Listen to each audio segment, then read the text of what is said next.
오늘 우리가 함께 나눌 이야기는 한 남자의 인생 이막에 관한 기록입니다. 30년 가까이 치열한 금융업계에서 성공 가도를 달리던 한 사람이 50대 중반, 예고 없이 찾아온 퇴직과 마주하며 겪게 되는 현실적인 고뇌와 깨달음에 대한 이야기입니다. 이 이야기가 지금 이 순간에도 자신의 자리에서 묵묵히 최선을 다하고 계신, 그리고 언젠가 다가올 인생의 전환점을 고민하는 모든 분들에게 깊은 울림과 지혜를 전해주기를 바랍니다. 본격적인 이야기에 앞서 잠시 시간을 내어 저희 채널을 구독해주시고 좋아요를 눌러주신다면 더 많은 분들과 이처럼 가치 있는 삶의 이야기를 나눌 수 있는 큰 힘이 됩니다. 여러분의 관심과 공유는 비슷한 길을 걷고 있는 누군가에게 따뜻한 위로와 용기를 전하는 소중한 나눔이 될 것입니다. 저는 올해 58살이 되었습니다. 정식으로 퇴직한 지는 이제 5년이 되었네요. 은행에서 약 30년간 근무했습니다. 입사해서 정신없이 앞만 보고 달리다 보니 어느덧 부서장과 지점장이라는 직책까지 맡게 되었습니다. 돌이켜보면 참 화려하고 안정적인 시절이었습니다. 퇴직 후에는 잠시 자산운용사에서 부문대표로 일하기도 했습니다. 어렸을 때부터 취미로 음악을 조금씩 했습니다. 특히 색소폰을 꾸준히 불었는데 그것이 지금은 제 삶의 가장 중요한 일부가 되었습니다. 현재 저의 주 수입원은 사실 시니어 모델 활동이나 단편 영화의 단역 배우로 일하며 얻는 소득입니다. 말하자면 이것으로 생계를 유지하고 있는 셈이죠. 가족으로는 아내와 현재 대학교 4학년인 아들 하나가 있습니다. 제가 다니던 은행을 포함한 많은 한국의 대기업, 특히 금융권에는 보이지 않는 문화가 하나 있습니다. 바로 55세가 되면 후배들을 위해 길을 터주어야 한다는 암묵적인 약속, 이른바 명예퇴직 문화입니다. 부서장이든 지점장이든 그 나이가 되면 대부분 명예퇴직금을 받고 회사를 떠나는 것이 당연시되는 분위기입니다. 거의 90% 이상이 그 길을 따른다고 보시면 됩니다. 누가 직접적으로 나가달라고 말하지는 않습니다. 하지만 그 나이가 되면 스스로 자신의 위치를 인식하게 됩니다. 어떤 사람은 미리 제2의 인생을 준비하기도 하고 어떤 사람은 그저 마지막까지 묵묵히 자신의 업무에 최선을 다하기도 합니다. 만약 그 나이를 넘어서도 회사에 남겠다고 하면 어떻게 되냐고요? 실질적으로는 전혀 다른 부서로 발령이 나거나 과거에는 상상도 할 수 없었던 낮은 직책으로 밀려나게 됩니다. 사실상 스스로 회사를 떠나게 만드는 과정인 셈이죠. 그것이 대부분의 사람들이 명예퇴직을 선택하는 결정적인 계기가 됩니다. 퇴직 후 가장 먼저 마주한 현실은 가정이었습니다.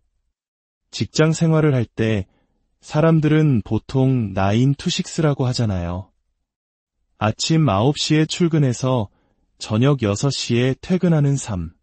하지만 제 경우는 5 to 11에 가까웠습니다. 새벽 5시에 일어나 밤 11시에 들어오는 생활의 연속이었죠.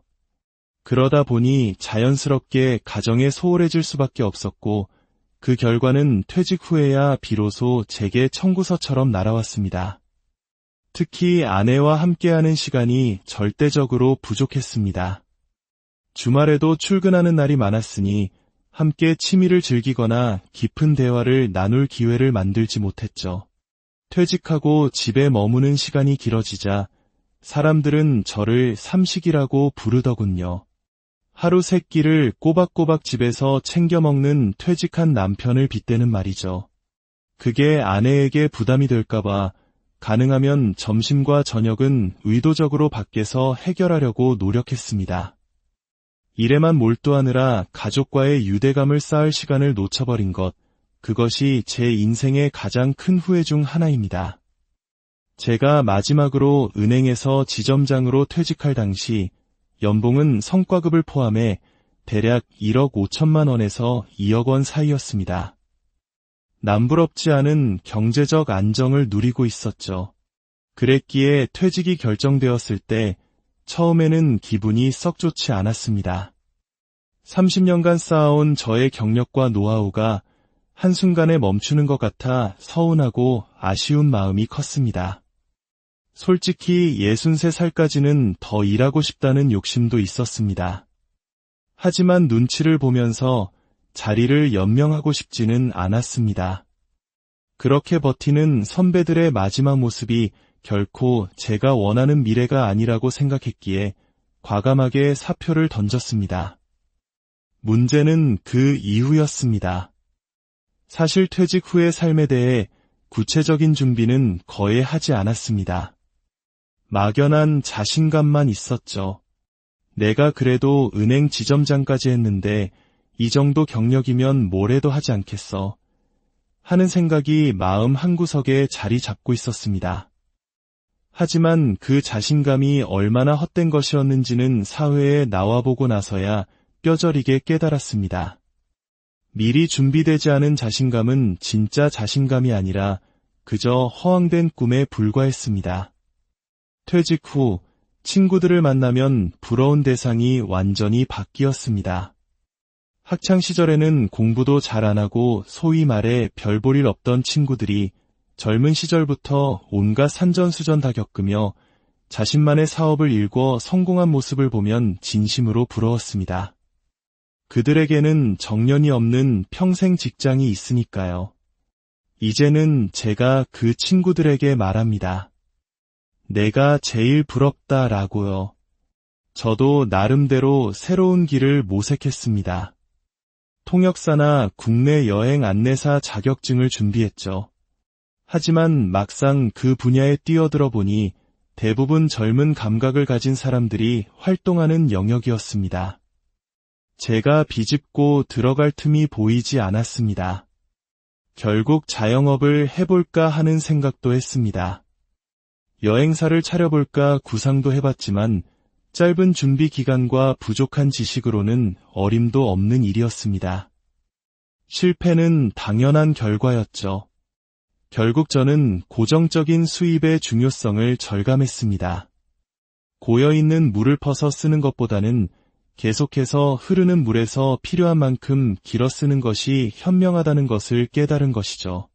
그래서 다시 일을 찾기 시작했습니다. 그렇게 시작한 일이 바로 시니어 모델과 단역 배우였습니다. 한때는 수십 명의 직원을 거느리던 지점장이었지만 그곳에서 저는 완전한 신입이자 초보였습니다. 처음 현장에 갔을 때는 주눅이 들어서 구석에서 눈치만 보기도 했습니다. 스태프가 기다리세요 하면 하염없이 기다려야 했죠. 솔직히 자존심이 많이 상했습니다. 내가 이런 대우를 받으면서까지 이 일을 해야 하나 하는 생각도 수없이 들었습니다. 하지만 깨달았습니다. 이 감정을 극복하지 못하면 퇴직 후의 삶 자체를 이겨낼 수 없다는 것을요. 과거의 나를 내려놓고 새로운 환경에 적응하는 법을 배워야만 했습니다. 그것은 견뎌내는 과정이었습니다. 그리고 시간이 지나자 신기하게도 견뎌지더군요. 만약 과거로 돌아갈 수 있다면 퇴직 직전에 저에게 무슨 말을 해주고 싶냐고요? 아마 이렇게 말할 겁니다. 야, 너 정말 인생 헛살았다. 자영업 하겠다고 입버릇처럼 말만 했지 제대로 준비한 게 뭐가 있냐? 내가 진짜 잘하는 게 뭔데? 미리미리 준비하라고 했잖아. 아마 위로의 말보다는 호된 꾸지람을 퍼부을 것 같습니다. 만약 퇴직 3년 전에 저를 만날 기회가 주어진다면 조금 더 구체적인 조언을 해주고 싶습니다. 너도 알고 세상 사람들도 다 알아. 넌 몇 년 안에 회사를 그만두게 될 거야. 그러니 지금부터 내가 퇴직 후에 무엇을 할 것인지 아주 구체적으로 그림을 그려봐. 3년이면 충분한 시간이야. 그 그림을 바탕으로 차근차근 준비하는 것만이 너의 남은 인생을 위한 가장 현명한 투자가 될 거야. 퇴직 후 저의 씀씀이는 자연스럽게 줄어들었습니다. 처음 서너 개월은 과거의 습관을 버리지 못했습니다. 친구들을 만나면 예전처럼 내가 살게를 외쳤죠. 하지만 텅 비어가는 통장을 보며 현실을 직시하게 됐습니다. 수입이 많을 것 같은 달에는 조금 더 쓰고 수입이 적을 것 같은 달에는 허리띠를 졸라매는 예산에 맞춰 사는 삶에 적응해야 했습니다. 한때 즐기던 골프도 자연스레 멀어졌습니다.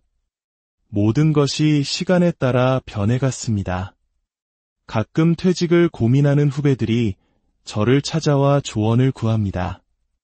저는 그들의 이야기를 충분히 들어본 후 특별하고 심각한 문제가 아니라면 이렇게 말해줍니다. 무조건 버텨라.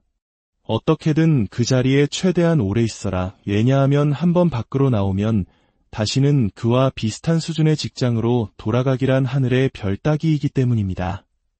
상사와의 갈등 때문에 그만두고 싶다고요. 그 상사와 평생 함께 일하는 것 아닙니다. 그런 문제들은 충분히 극복할 수 있고 또 극복해야만 합니다. 오늘 저의 이야기는 어쩌면 성공보다는 실패와 후회에 가까운 이야기일지도 모릅니다. 하지만 저는 이 과정을 통해 인생에서 가장 중요한 것들을 배우고 있습니다.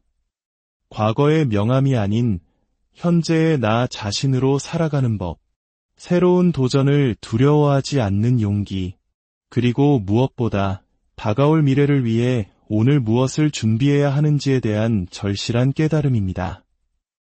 이 이야기가 여러분 각자의 삶을 비추는 작은 거울이 되기를 바랍니다.